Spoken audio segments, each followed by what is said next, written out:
stovėjo atsitvėręs Kajus Brungio. Jis stovėjo po krepšiu geresniai pozicijoje. Čia tiesa, Žalgiris klysta. Perdavimas į priekį Brungė. Nuleidžia tą pakabintą parašiutą į Kauno Žalgirio krepšį. Ir niekas čia dar nėra aišku. 3 taškų Žalgirio persvara. Ir centriukas atranda Paulių Danusevičių. Ir čia dar ne viskas.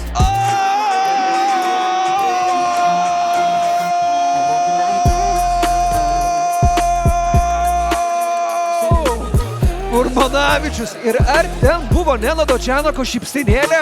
Aš tikrai mačiau. O čia kamuolį puolime ir Nevėžis Paskolų klubas atsikovoja. Seldonas Migelis. Sveikas atvykęs į šias rungtynes. Oho. Iš anksčiau buvo į Seldonai. Veliška kūrė Majauskui, bet Majauskas įstringa tarp 2 šulių krepšininkų, perima kamuolį Kadniauskas ir koks geras Lomažo gynybinis epizodas, perima tą kamuolį ir čia chaosas, Kozys nemato kamuolį, bet žinau, Lomažo per nugarą, dos perdavimas Majauskui.